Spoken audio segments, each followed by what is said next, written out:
Liverpool transfer news, live Michael Olise interest, Morgan Rogers claim, Marc Guehi latest.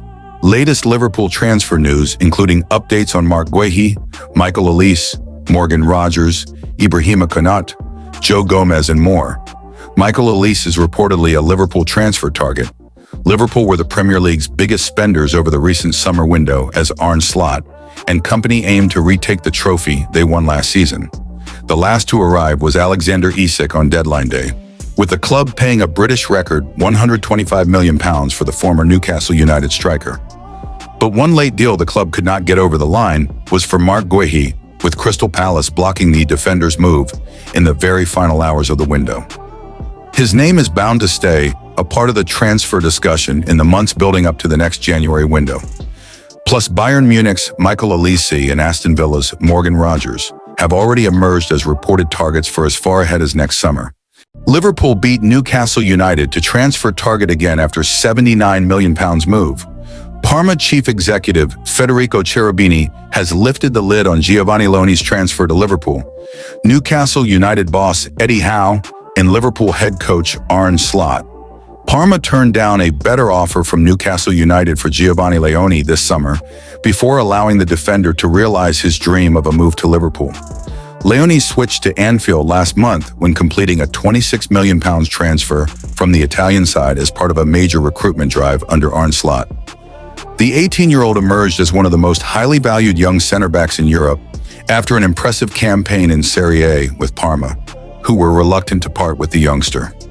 But the club's chief executive, Federico Cherubini, has revealed Leoni's desire to move to the Premier League. Champions ultimately proved decisive, despite the interest from Newcastle. "I've always said we wanted to keep him, and he's always said he'd be happy to stay here," said Cherubini to Gazzetta di Parma. "We even turned down an offer from Newcastle, which was more advantageous than the one Liverpool eventually made. When the Reds came forward, our plans changed, both because the offer was very attractive and because the boy made it clear he was very happy to take advantage of this opportunity. On the one hand, it's disappointing to lose such a promising young player, but on the other, we're proud to have believed in him in unsuspecting times, when he'd only played a few games in Serie B. It was the second time during the summer Newcastle missed out on a transfer target to Liverpool, who snapped up Giorgi Ekitike ahead of the Magpies for a potential £79 million from Eintracht Frankfurt in July. Leoni is with Italy preparing for their World Cup qualifiers at home to Estonia on Friday and against Israel and Hungary on Monday. In explaining the youngster's first call-up to the senior squad, Italy head coach Gennaro Gattuso pointed to a performance by Leoni up against Napoli striker Romelu Lukaku last season. "When I see a player, there's something that has to strike me," he said. "I think they're young, but they have nerve and already play like adults." Leoni played openly with Lukaku last year, and for me, they're ready. Maybe at our age, we didn't have the nerve they have today, and when I see that, I reward them. Of course, there is always quality at the core. Why Liverpool could always afford to wait for Marc Guehi? With the dust now settled after a remarkable summer transfer window for Liverpool, they know they will be forced to wait for Marc Guehi, but it is a situation they can afford. The circumstances around Crystal Palace's U-turn on a deal for Guehi are as farcical as not checking their emails, as UEFA reminded them of crucial rules around their participation in the Europa League. Palace missed the deadline to get their affairs in order regarding multi-club ownership, as those reminders were sent to a generic address, info@cpfc.co.uk. When it came to the final hours of the summer transfer window, with a £35 million fee reluctantly agreed for the sale of their captain, Chairman Steve Parish was allegedly unreachable as he attended a fitness class in Soho. The insistence of manager Oliver Glasner, who is claimed to have threatened resignation if Guehi left, led to a last-hour decision to pull out of the deal. Guehi was left furious, having believed he was cleared to join the Premier League champions, while Palace are now facing the conundrum of an unsettled captain and a manager who is clearly not fully committed beyond the year remaining on his contract. Palace have strengthened Liverpool's bargaining power.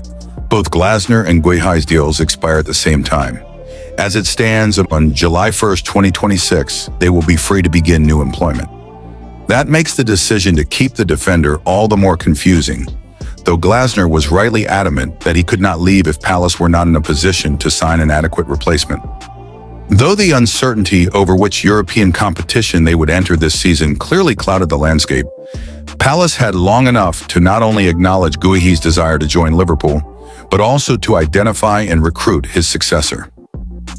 Now they are forced to muddle through a busier-than-ever campaign, not knowing if they can rely on the dedication of one of their most important players.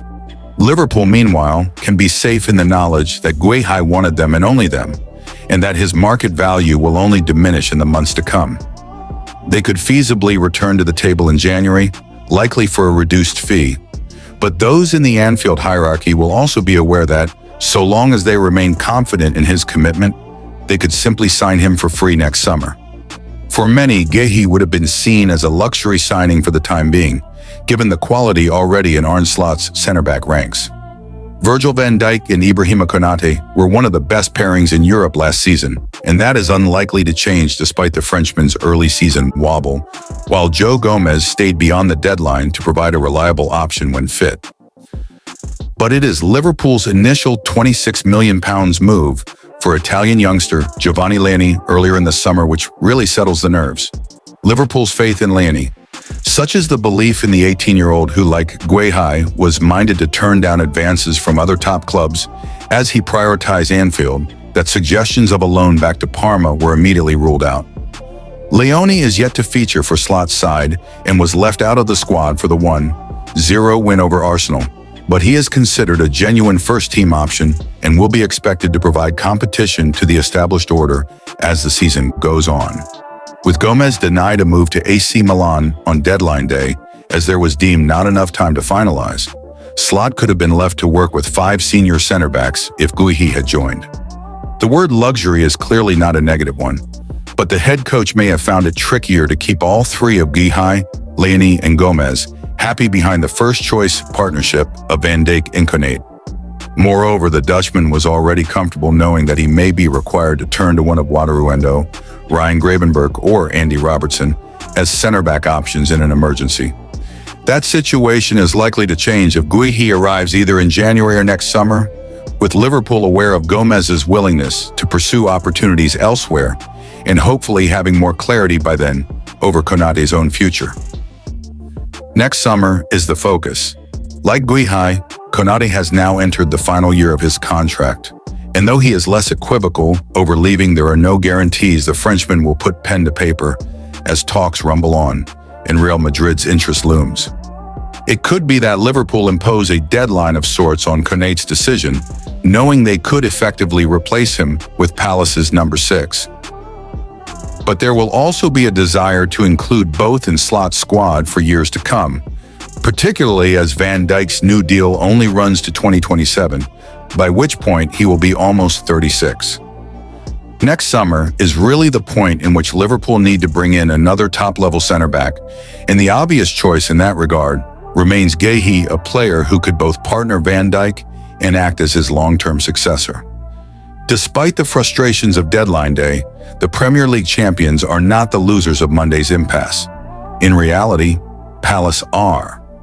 By forcing Guehi to stay for at least another 4 months, they have not only risked further instability in a season in which they should have been aiming for progress under their most accomplished manager in years. They have also significantly weakened their hand when it comes to a potential sale in January, which, for a club operating on fine margins, damages their chances of landing the replacement they clearly need. Mohamed Salah admits difficulties with new Liverpool teammate Giorgi Ekitike. Mohamed Salah is playing alongside a whole new array of stars in Arne Slot's new-look Liverpool attack, and it will take some time for him to click with Giorgi Ekitike. Mohamed Salah is still building a connection with Giorgi Ekitike. Liverpool star Mohamed Salah has admitted that he has yet to get on the same page as Giorgi Ekitike. Salah is playing in a new-look Reds attack alongside Ekitike and Florian Wirtz, with Alexander Isak also set to join the squad after the international break. Liverpool splashed around £450 million on new players in the summer transfer window, with Isak, Wirtz, and Ekitike the most expensive additions. They have taken the places of Luis Diaz and Darwin Núñez, who left in the window, and Diogo Jota, who tragically died in a car crash. Things have started well, with 3 successive wins in the Premier League over Bournemouth, Newcastle, and Arsenal, with Ekitike scoring in his first 2 Premier League games. But the overall performances have left a lot to be desired, with late goals needed in the first 2 games and a stunning Dominik Szoboszlai free kick required against the Gunners. Salah scored against the Cherries and assisted Rio Numoha's late winner at St. James's Park, but still hasn't found his feet. Speaking to the Men in Blazers podcast, he explained that it will take time for things to click with Ekitike and Cumber. "So far, I didn't figure the connections out yet," said Salah. "Like with Darwin or Lucho, or the guys that used to play in front, or Diogo. I knew where to start with Diogo or Darwin. I know where to find them. I knew their game very well, but with Hugo, he's still new. Sometimes I need the ball in the field. Sometimes we need it in the space. We try to figure that out through the training sessions or like the videos the manager shows us. So I will figure it out soon, because also it's going to help my game to grow as well. As well, the £125 million Isak, the £116 million Wirtz, and £69 million Ekitike. Salah is playing with the 17-year-old starlet Ngumoha. He showed his composure by side-footing in Salah's pass to seal the 3-2 win over Newcastle, and he has a good mentor in the form of the Egyptian superstar. Hugo Ekitike scored in his first 3 Liverpool games. So what future is waiting for him? It depends how he's going to handle the situation. Salah said of Ngumoha, "How are we going to work? I need to work hard and just stay humble because he's very young. I told him that some players peak too early and they're going to struggle after that. I really wish him the best. He has a good group here around him, and we always try to speak with him, and the manager Arne Slot also speaks to him, so he just need to stay humble and work and see how things go." 2 free agent center-backs Liverpool can sign after Marc Guehi transfer collapses. Latest Liverpool transfer news and gossip as the Reds miss out on signing Marc Guehi from Crystal Palace. Marc Guehi will be staying put at Crystal Palace after a proposed move to Liverpool collapsed. Liverpool looked to have missed out on one of their summer transfer targets in the closing moments of the window. The Reds have been busy all summer trying to get plenty of deals over the line ahead of their Premier League title defense. Crystal Palace. Captain Marc Guehi had emerged as a top target earlier on this summer, with Liverpool looking to strengthen up the center-back department even after the arrival of Giovanni Loni from Parma. A £35 million deal had been agreed between the Reds and Palace for Guehi, with the England international expected to complete a move to Anfield. However, the deal fell through at the 11th hour after Palace failed to sign a replacement for Guehi before the deadline. As a result, Liverpool will go into the first half of the season with Virgil van Dijk, Ibrahima Konate, Joe Gomez, and Leone as their senior center-back options. It remains to be seen if Liverpool will return for a move for Guehi in the future, with the England international out of contract next summer. If the Reds are desperate to sign a new central defender, they have the option of turning to the free agent market. Many players are still without clubs after leaving their previous employers earlier in the summer. In that sense, there are some potential options available. Takehiro Tomiyasu is available as a free agent following his exit from Arsenal earlier on this summer. The defender made just 1 appearance for the Gunners last season due to a knee injury and underwent surgery on the issue in February and has been recovering ever since. Or Kurt Zouma is also a free agent following his exit from West Ham this summer. Zouma made 20 appearances during a loan spell with Saudi Pro League outfit Al Oraba last season, while he last played a Premier League fixture in May last year.